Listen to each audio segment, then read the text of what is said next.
Hi everyone. सो आज के lecture में हम today is the second lecture of polity GS2। ठीक है, कॉन्स्टिट्यूशन को ही कंटिन्यू करेंगे, राइट। और लास्ट लेक्चर तक हमने ऑब्जेक्टिव रेजोल्यूशन डॉक्यूमेंट पढ़ा था, उसके बाद मेरा मार्कर का इशू आ गया था, सो सॉरी अबाउट दैट। सो आज का वीडियो थोड़ा छोटा रहेगा बिकॉज आज हम लिमिटेड पोर्शन ही कवर कर पाएंगे, और बाकी का जो लेक्चर 3 है वो थोड़ा एक्सटेंडेड होगा बिकॉज उसमें हम काफ़ी चीज़ें कवर करेंगे एक साथ, गिवन द सिनेरियो कि आपके prelims are around the corner only. ठीक है, तो आज हम कॉन्स्टिट्यूशन में रिटर्न एंड अनरिटर्न कॉन्स्टिट्यूशन के बीच का डिफरेंस समझेंगे। ठीक है, फेडरल गवर्नमेंट या federal system of government versus unitary, जैसे फेडरल आपका US हो गया, यूनिटरी इंडिया हो गया, यूनियन ऑफ स्टेट्स के साथ। तो इन दोनों में difference with respect to constitution एक एग्जाम्पल के साथ समझेंगे। ठीक है, then we understand the concept of constitutionalism. ठीक है, then the next topic would be parliamentary versus presidential form of government. ठीक है, टेबुलर फॉर्मेट में पॉइंटर्स के साथ समझाऊंगा, इजी रहेगा, मेंस में भी यूज़ कर सकते हो, प्रीलिम्स में आपका ऑप्शन में जो क्वेश्चन होगा उसमें ऑप्शन सिलेक्शन में भी इजी रहेगा। ठीक है, तो first is your return and unreturned constitution. ठीक है, सो रिटर्न वर्सेस अनरिटर्न कॉन्स्टिट्यूशन। ठीक है, तो हमने स्टार्ट करा था एग्जाम्पल के साथ। एग्जाम्पल आपका रिटर्न के केस में इंडिया है, US है, श्रीलंका, ऑस्ट्रेलिया। ठीक है, इन कंट्रीज़ के अंदर आपका रिटर्न कॉन्स्टिट्यूशन फॉलो होता है। ठीक है, अनरिटर्न में आपका UK, न्यूजीलैंड, सऊदी अरेबिया।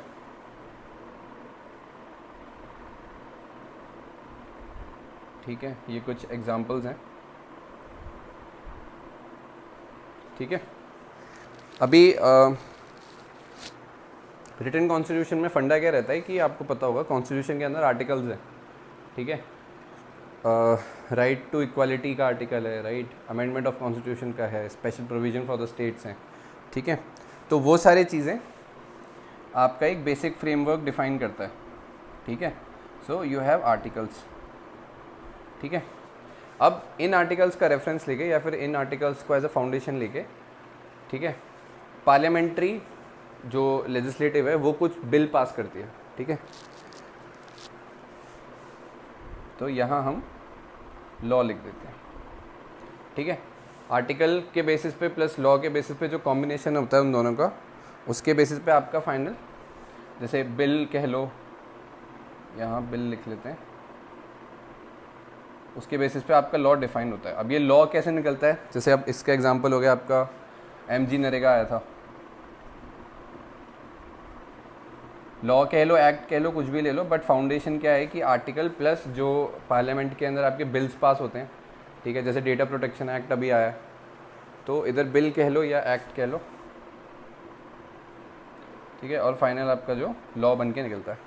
इसमें आपका रिप्रेजेंटेटिव ऑफ पीपल्स एक्ट 1951 भी आ गया। ठीक है, ये उसके एग्जाम्पल हो गए। अब फंडा क्या है, ये जो लॉज हैं या ये जो इधर एक्ट लिख लो, रुको, इधर इसको लॉ लिख लो। ठीक है,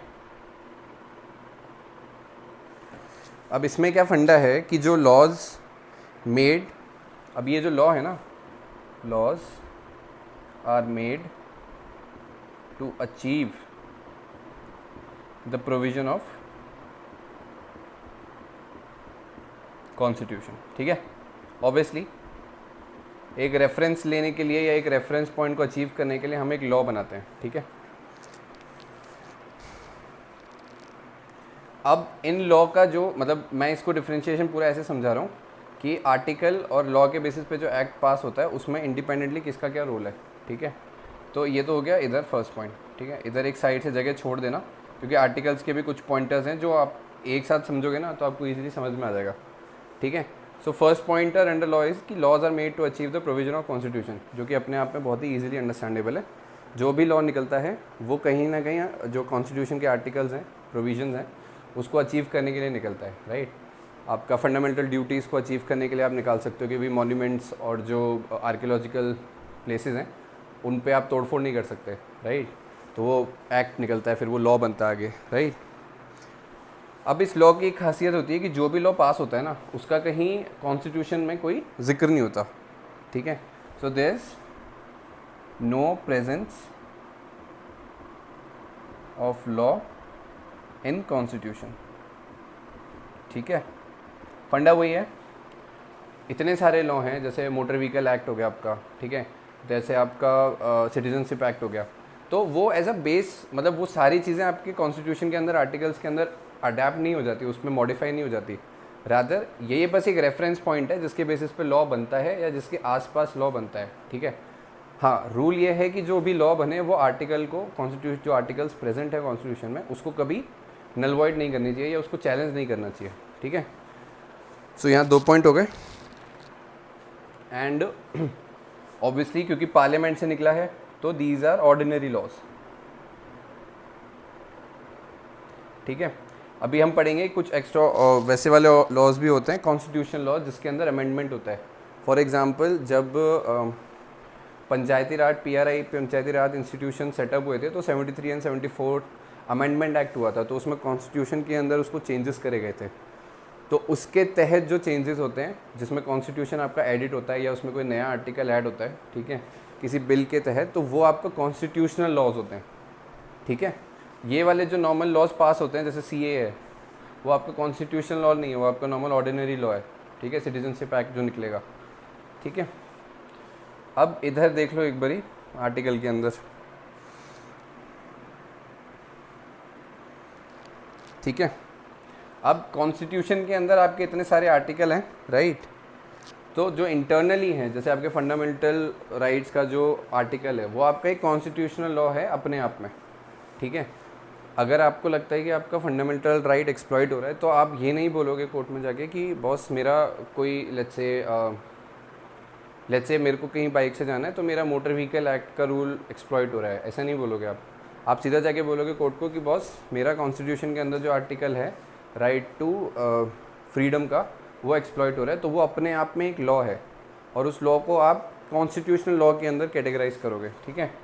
तो आर्टिकल आपके, उसको मैं थोड़ा एक्सपैंड कर लूँ, ये आपका कॉन्स्टिट्यूशन हो गया और कॉन्स्टिट्यूशन के अंदर जो प्रेजेंस है वो आपके कॉन्स्टिट्यूशनल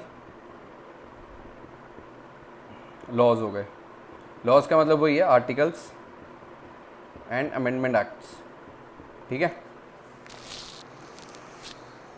अब कॉन्स्टिट्यूशनल लॉज और ऑर्डिनरी लॉज में से अगर आप फंडा समझो तो ऑब्वियसली कॉन्स्टिट्यूशनल लॉज ही आपके, constitutional laws are always important और are more significant as compare to ordinary laws, ठीक है। फंडा बहुत सिंपल है, ऑर्डिनरी लॉज को आप अमेंड कर सकते हो या आपको उसको वापस लेना पड़ेगा, जैसे फार्म लॉज में हुआ था, ठीक है। मतलब उसका रीज़न कुछ और था कि वो प्रोटेस्ट वगैरह हुए, बट अगर कोई जैसे अगर फार्म लॉ आता और वो अगर कॉन्स्टिट्यूशनल लॉ को नल वॉइड करता है या चैलेंज करने की कोशिश करता किसी भी कॉन्स्टिट्यूशनल लॉ को, आर्टिकल के अंदर प्रेजेंट है तो वो कॉन्स्टिट्यूशनल लॉ है। और अगर ऐसा कोई भी लॉ जो पार्लियामेंट की साइड से पास हुआ है और वो कॉन्स्टिट्यूशनल लॉ को चैलेंज कर रहा है या उसके अगेंस्ट जा रहा है तो आप सुप्रीम कोर्ट उसको नल वॉइड डिक्लेयर कर सकती है। तो इस कंपैरिजन के बेसिस पे, इस अंडरस्टैंडिंग के बेसिस पे always conclude that constitutional laws are more powerful and more superior to as compared to ordinary law, ठीक है। अब कुछ पॉइंट्स इधर भी देख लो, ठीक है। इसको ऐसे समझ के लिख लेना, इसमें डिक्टेशन का कुछ नहीं है, ठीक है, फंडामेंटल है इसका, ठीक है। अब इसमें क्या रहता है, कोई अनरिटन कॉन्स्टिट्यूशन है, ठीक है, कोई डॉक्यूमेंट रेफरेंस का नहीं है। तो जो पार्लियामेंट की साइड से लॉज पास हो रहे हैं, let's say parliament law 1 plus एक और लॉ निकाला 2, ऐसे करते करते लेट्स से लॉ 100, ठीक है। पार्लियामेंट लॉ पास करे जा रहा है तो कंसोलिडेटेड जो रहेगा, ठीक है, जो भी पार्लियामेंट ने पास करा वो अपने आप में उनका एक कॉन्स्टिट्यूशन डिक्लेयर हो जाएगा। उसको चैलेंज करने के लिए कोई अलग से आपका रेफरेंस नहीं है, ठीक है। और जो भी गवर्निंग बॉडी होगी वो उस लॉ को as soon as it get pass by parliament उसको कोई चैलेंज नहीं कर सकता, ठीक है। तो ये केस हो गया आपका अनरिटन कॉन्स्टिट्यूशन का, जिसके अंदर पार्लियामेंट लॉज ही सबसे ऊपर है, ठीक है। तो इसके अंदर लिख लो the laws which are made by the parliament all together are considered at constitution, ठीक है। Laws made by parliament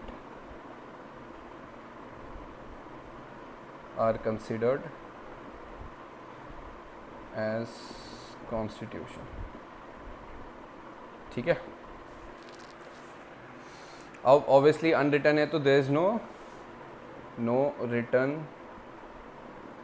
reference और बुक एज कॉन्स्टिट्यूशन, ठीक है। थर्ड लिख लो इसमें, इसके अंदर कोई भी डिफ्रेंशिएशन नहीं है, ठीक है। तो all the laws are ordinary laws,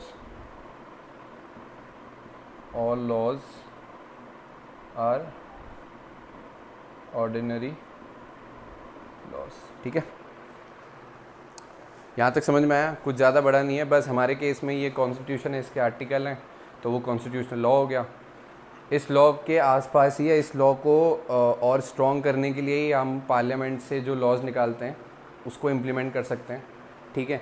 या कोई भी पार्लियामेंट का लॉ निकले वो कभी भी कॉन्स्टिट्यूशनल लॉ को नल वॉइड नहीं करना चाहिए, उसके अगेंस्ट नहीं जाना चाहिए, that is the only ask, ठीक है। अभी इसी के आगे कंटिन्यूएशन में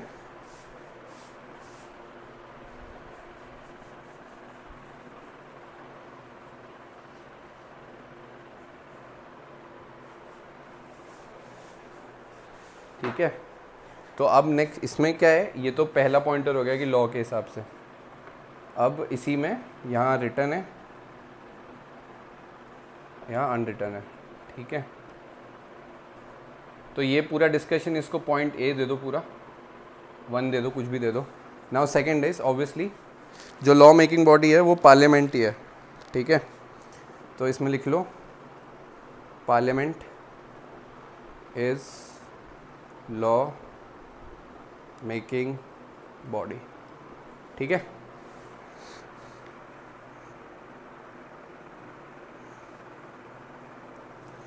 और इसके अंदर भी, इसमें भी वही है, पार्लियामेंट भी इसमें है, parliament is law making body, ठीक है।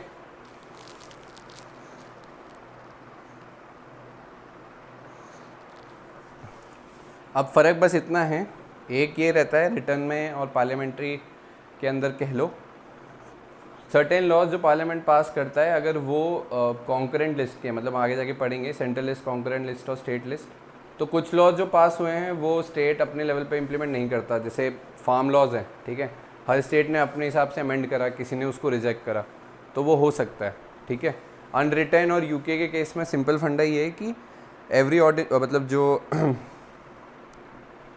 ठीक है, अपने अपने स्टेट से अपने अपने उसके अंदर सारे इम्प्लीमेंट होंगे ही होंगे, ठीक है। इसके अंदर ये है every ordinary law is considered equal in status, ठीक है। सारे लॉज का ना, every law is of equal status, ठीक है, ठीक है।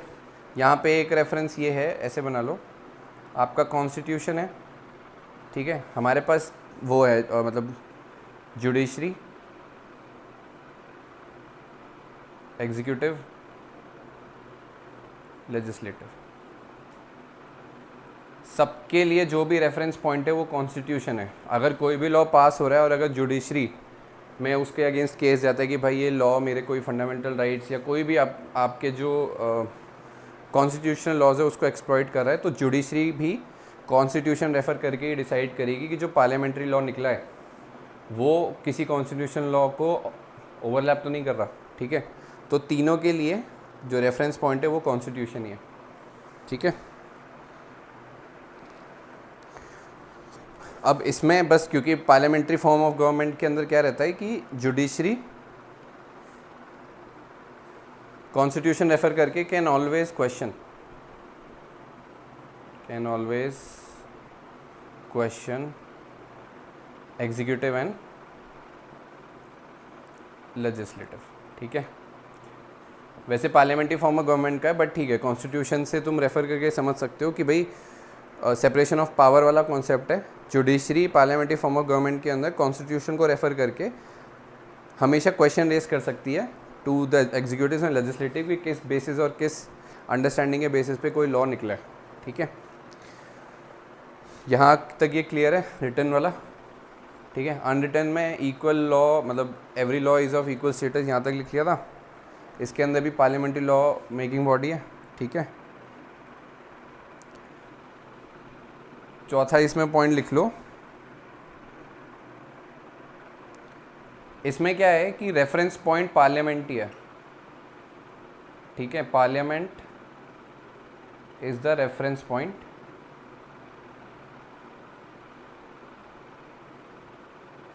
फॉर एवरी पार्लियामेंट्री लॉ, ठीक है।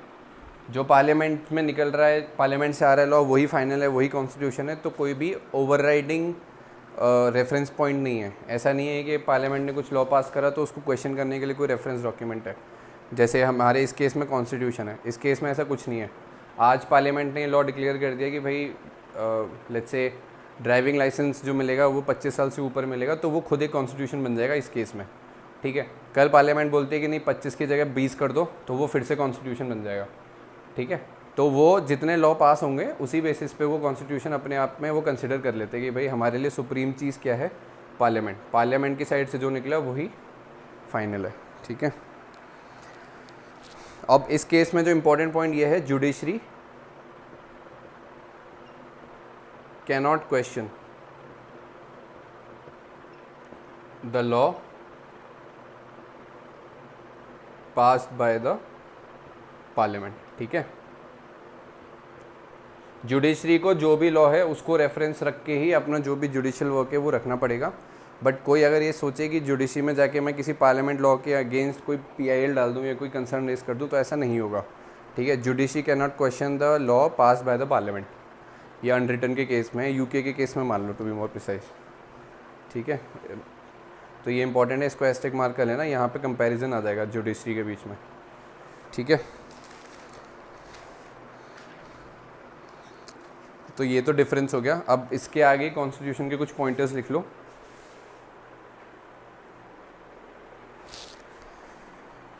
इसमें लिखो Indian constitution was created on 26 नवंबर 1949, ठीक है।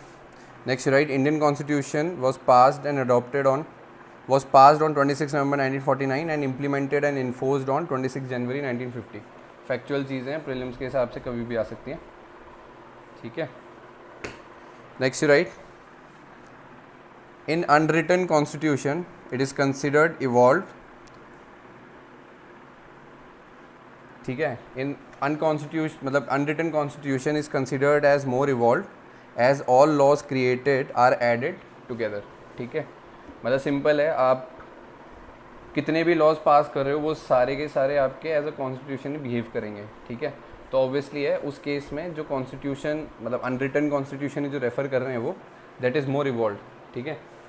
इंडिया का कॉन्स्टिट्यूशन अमेंड करने के लिए आपको आर्टिकल 368 यूज़ करना पड़ेगा, उसमें भी स्पेशल मेजॉरिटी यूज़ करनी पड़ेगी, है ना। तो वो एक कॉम्प्लिकेटेड प्रोसेस है। बट अनरिटन के केस में क्या है, जो पार्लियामेंट से लॉ निकला वही आप एज अ कॉन्स्टिट्यूशनल मतलब एज अ कॉन्स्टिट्यूशन रेफ़र करोगे, ठीक है। तो वो ऑब्वियसली वो टाइम वो क्विक बेसिस पे बहुत जल्दी अडॉप्ट होता है, राइट, इवॉल्व होता है। टाइम के संग जो चेंजेस चाहिए होते हैं, अगर पार्लियामेंट ने उसे पास करा तो वो इमीडिएटली कॉन्स्टिट्यूशन बन जाएगा, राइट। तो इसमें लिख लो, unwritten constitution is considered more evolved as every parliamentary law is treated as constitutional law, ठीक है।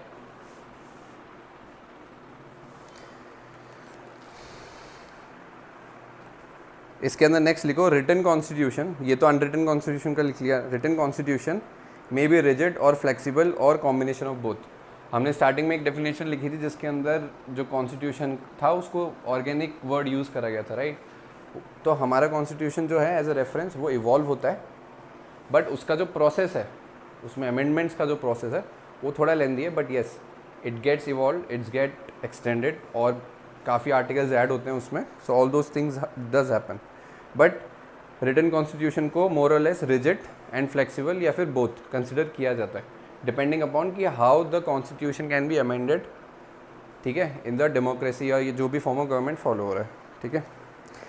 Next you write unwritten constitution is more flexible because all it takes is to change the constitution, all it takes to change the constitution is a new parliamentary law, ठीक है। वही simple फंडा है कि constitution law बन गया कि भाई लेट्स से ड्राइविंग लाइसेंस के लिए जो एज है वो 25 ईयर्स कर दी, ठीक है, इसका एक पार्लियामेंट्री लॉ निकाल दिया PL1। 6 महीने बाद एक और PL1 PL2 निकाल दिया कि भाई ड्राइविंग लाइसेंस की एज अब 20 ईयर्स हो गई, ठीक है। तो जब ये वाला पार्लियामेंट्री लॉ निकला था तो ये कॉन्स्टिट्यूशन 1 बन गया, कॉन्स्टिट्यूशन बन गया इसका कि भाई ठीक है 25 साल से नीचे वालों को ड्राइविंग लाइसेंस नहीं मिलेगा।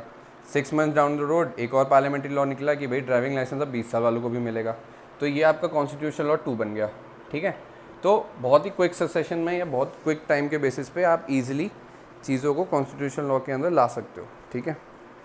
Hence it is considered as more flexible, ठीक है। Now give the next heading as मतलब federal versus unity with respect to constitution, ठीक है।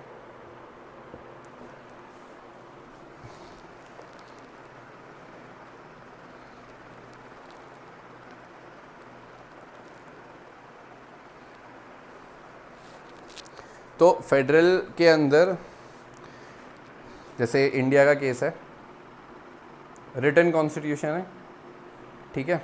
अब रिटन कॉन्स्टिट्यूशन है, फेडरल है, ठीक है। कहने के लिए वैसे फेडरलिज्म कहीं कॉन्स्टिट्यूशन में यूज़ नहीं है, but it can also act as unitary, है ना।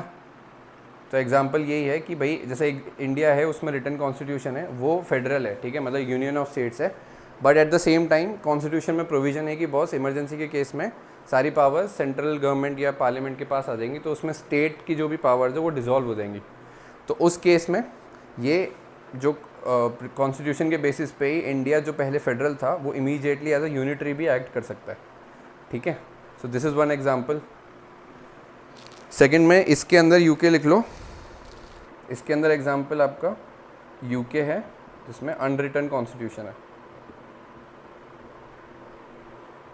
ये आपका कभी उसमें नहीं जा सकता फेडरल में, ये यूनिटरी है क्योंकि वहाँ पे अथॉरिटेरियन वो है, मतलब क्वीन वाला सिस्टम है, तो ये हमेशा यूनिटरी रहेगा, ठीक है। This does not have the option to move from federal to unitary और unitary to federal, but written constitution के बेसिस पे इंडिया को ये प्रोविजन है कि भाई वो नॉर्मल टाइम में फेडरल की तरह काम करेगा, स्टेट अपना काम करेगी, सेंटर अपना काम करेगा, but special circumstances let's say national emergency, उस केस में इमरजेंसी लगा के कॉन्स्टिट्यूशन का यूज़ करके हम यूनिटरी भी एक्ट कर सकते हैं, ठीक है। Now give the next heading constitutionalism.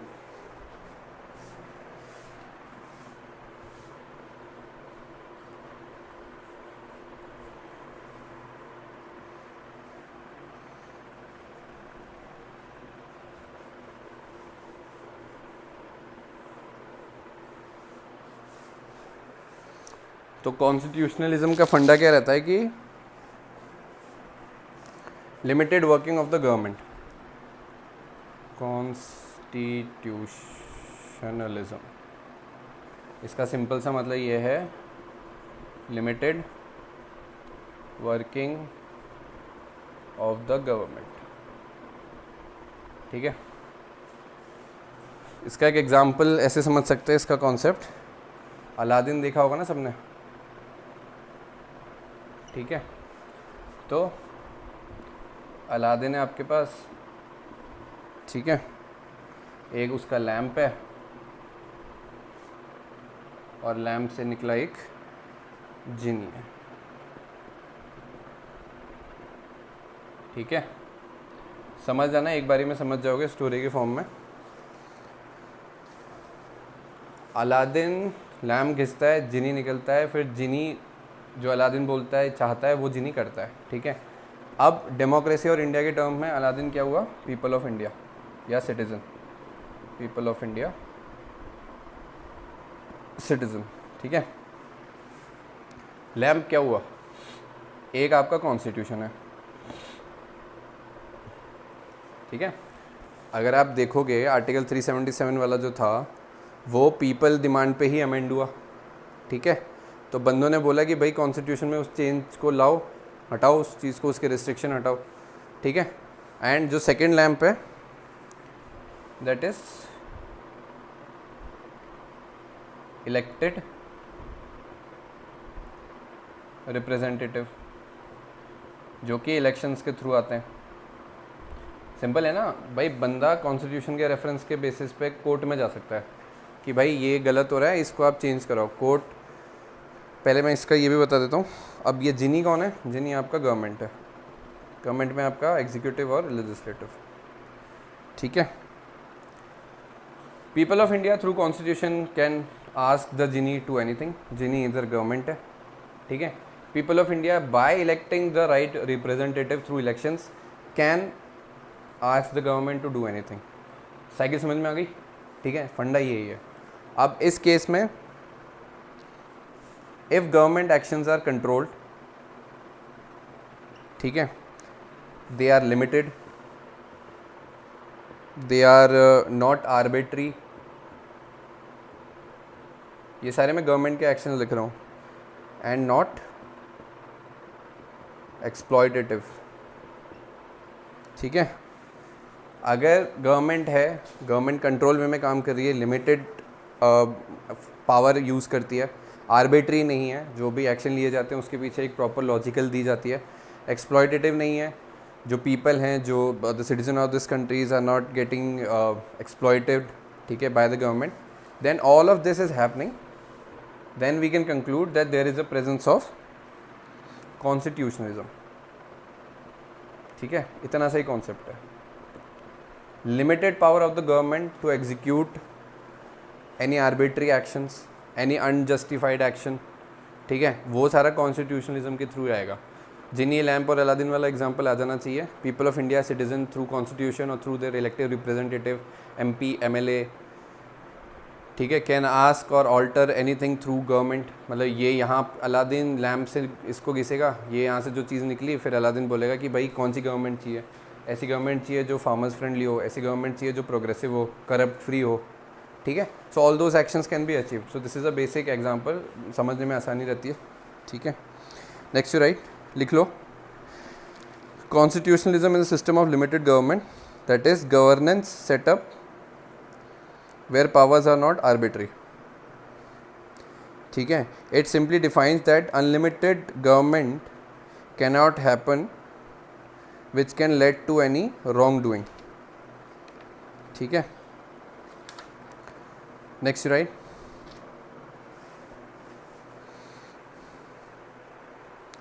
अब इसी के अंदर आपके अगर आप कॉन्स्टिट्यूशनलिज्म वाला फंडा समझ गए तो इसी के बाद आपका एक सेपरेशन ऑफ पावर है इसी के अंदर, ठीक है।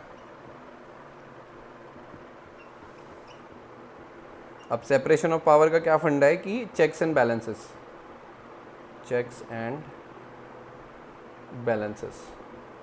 अब ये चेक्स एंड बैलेंसेस किसके बीच में, executive, then you have legislative, then you have judiciary, ELJ, ठीक है। आई होप इतना समझ में आ गया होगा अभी तक, ठीक है। अब इसके अंदर checks and separation of power के अंदर लिख लो, checks and balances with separation of power, comma power of judicial review, ठीक है, comma judiciary, independent judiciary helps in achieving constitutionalism, ठीक है। तो बेसिकली आप कॉन्स्टिट्यूशनलिज्म अचीव कैसे करोगे, आपने डेमोक्रेसी आपकी गवर्नमेंट में, ठीक है, मतलब आपके देश में गवर्नमेंट वो है डेमोक्रेसी, ठीक है, बट करप्शन इतना ज़्यादा है कि कोई सुनने को तैयार नहीं है, ठीक है। हैंड्स एंड ग्लव वाला करप्शन चल रहा है कि जुडिशरी भी मिली हुई है, एग्जीक्यूटिव भी मिले हुए हैं और लेजिस्लेटिव भी मिली हुई है, सब बैठ के करप्शन कर रहे हैं। तो there is no pre defined separation of power. तो फिर किस बेसिस पे कॉन्स्टिट्यूशनलिज्म अचीव करोगे, है ना? उस केस में आप अलादीन कितना भी लैम्प को घिस के जिनी निकाले, जिनी सुनेगा ही नहीं उसकी, क्योंकि उसको पता है कि देर इज़ नो वे और देर इज़ नो मीन कि people can over through them, मतलब उनको हटा दें या उनकी पोजीशन ऑफ पावर चेंज कर दें, ठीक है? तो उस केस में जो आपका कॉन्स्टिट्यूशन है, how to achieve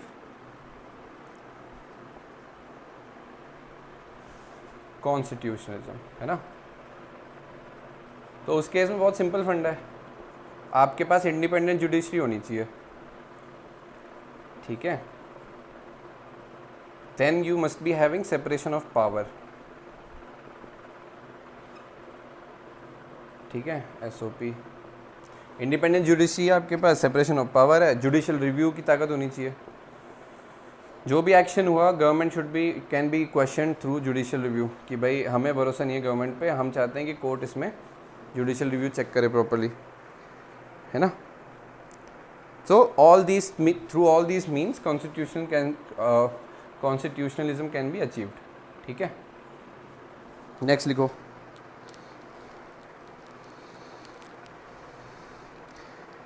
along with above we have rule of law, fundamental rights and various tools of transparency, for example RTI and e-governance to achieve constitutionalism, ठीक है?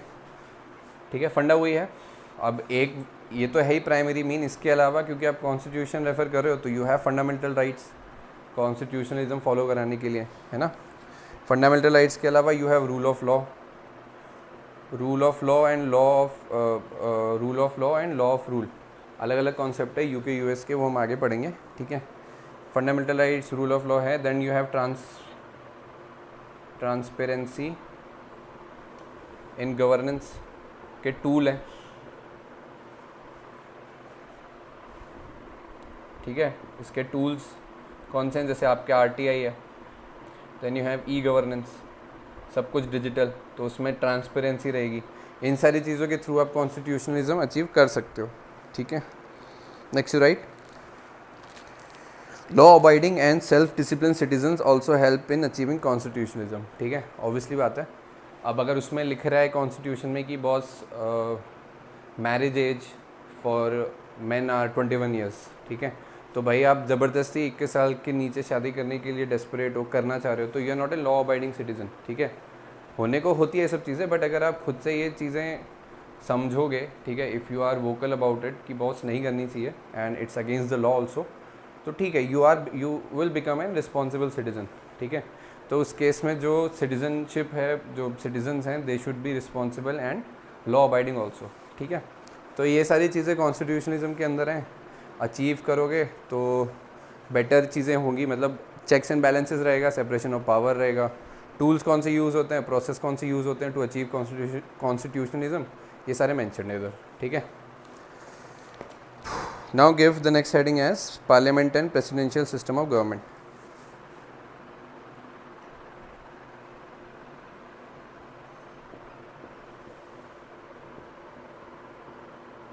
प्रेसिडेंशियल फॉर्म ऑफ गवर्नमेंट, ठीक है?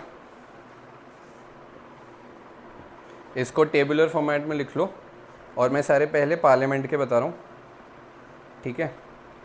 एक साथ बता दूंगा तो आप पॉइंटर्स के साथ कंपेयर कर लेना, ठीक है? इसमें वेन डायग्राम से समझ सकते हो, जो हमने पहले भी बनाया था। This is your judiciary, this is your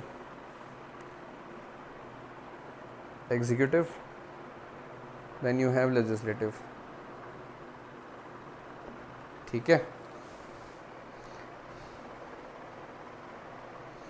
और इधर तो है ही आपका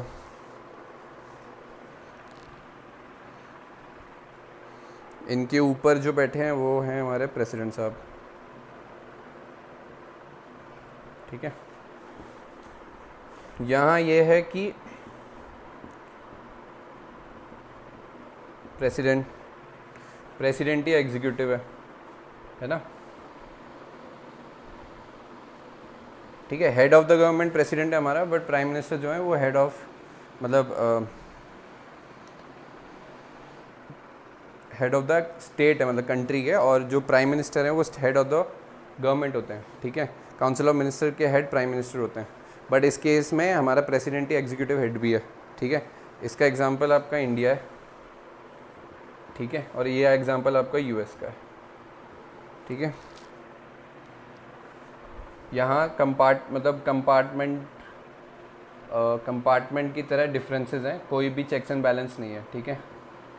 तो यू है लेजिस्लेटिव, एग्जीक्यूटिव एंड जुडिशरी, ठीक है। तो इसमें लिख लो, for example US president is the head of the state and also the head of the government, bracket में COM, which is your council of minister, COM, council of minister, ठीक है।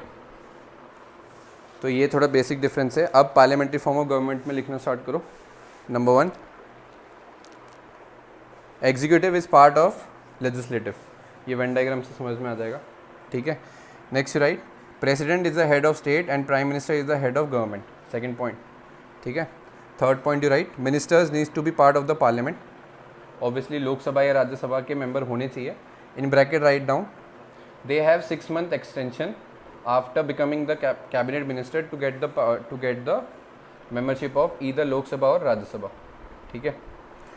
Next you write, decision is taken in the name of president, but decision is usually made by the council of minister, ठीक है, bracket में government. अगर आप appointment letters भी देखोगे ना, जो यूपीएससी क्लियर करके जाते हैं, उसमें जो सिग्नेचर्स होते हैं, सिग्नेटरीज होती हैं, वो प्रेसिडेंट की तरफ से आते हैं कि प्रेसिडेंट आपको ये पावर देती हैं, या फिर प्रेसिडेंट की साइड से ही होता है कि भाई हम आपको मतलब जो अपॉइंटमेंट लेटर होता है उसमें प्रेसिडेंट के बिहाफ पे ही होता है, बट जो सिलेक्शन प्रोसेस है, राइट, वो जो पार्ट है, जो लॉज बने हैं यूपीएससी के, वो सारी चीज़ें आपके काउंसिल ऑफ मिनिस्टर के थ्रू ही होती है, राइट। तो decision is taken in the name of president, but decision was made by council of ministers, bracket में सेंट्रल गवर्नमेंट, ठीक है। नेक्स्ट लिखो इसी के अंदर, government is responsible to Lok Sabha and Lok Sabha can be removed and Lok Sabha can remove the government by the following ways, ठीक है। तो काउंसिल ऑफ मिनिस्टर्स जो हैं, दे are responsible to Lok Sabha, lower house, है ना। अब lower house, council of minister या गवर्नमेंट जो है, they are responsible to Lok Sabha and Lok Sabha can remove them, can remove council of minister और गवर्नमेंट बाय फॉलोइंग मीन्स, ठीक है। ये लिख लो इसमें काम की चीज़ें। Number 1, no confidence motion.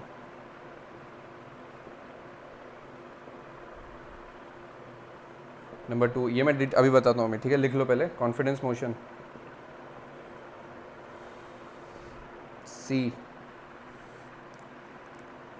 Government budget. D,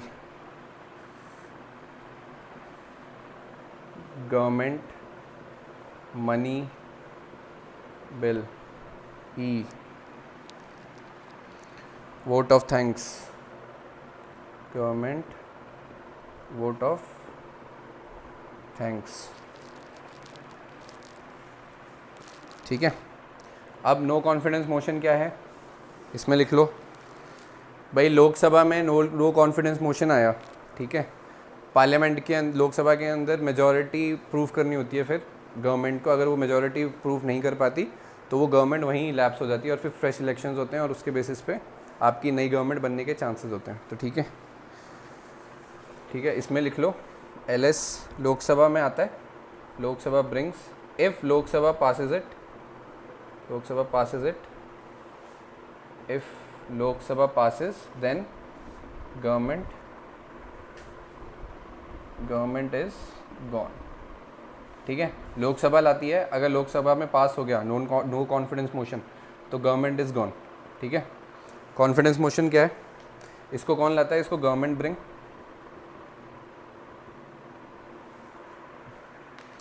ठीक है। If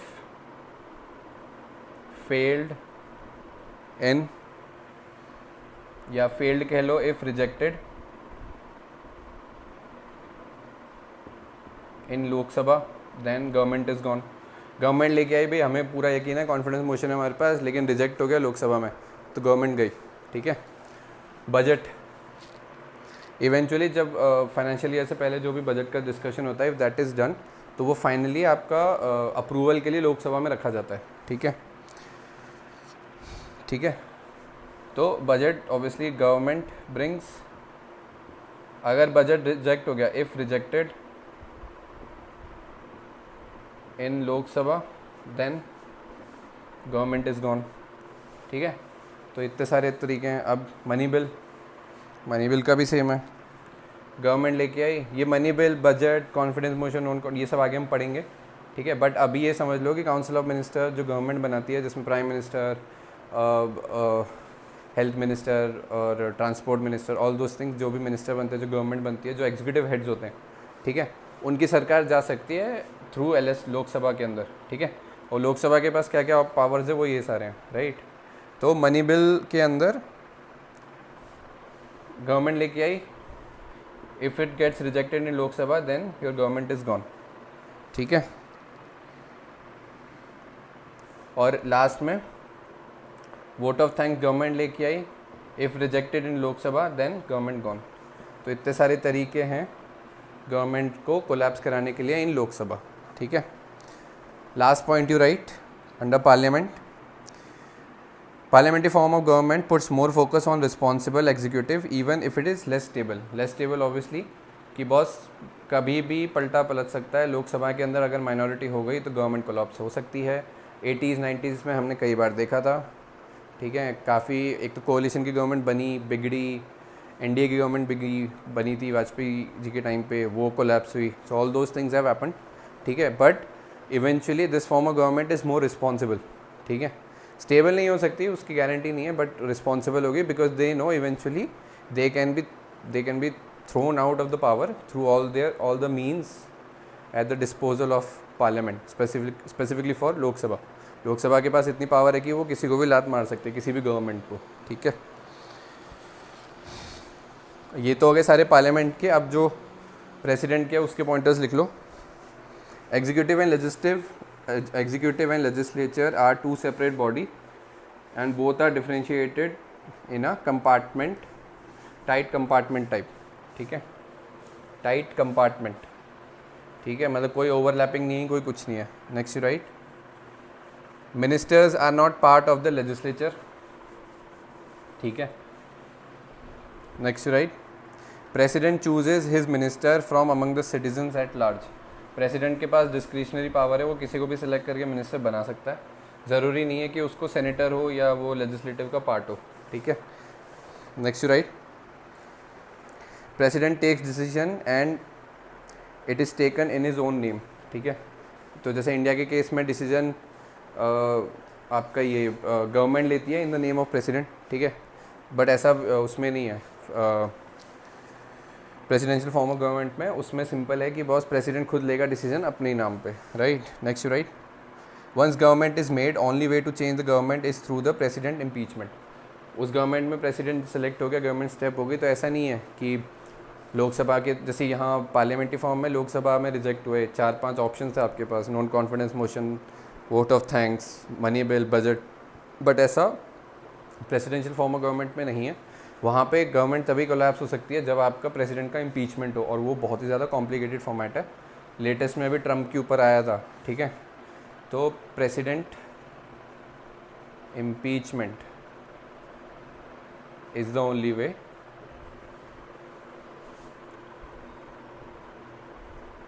two remove government once formed, ठीक है।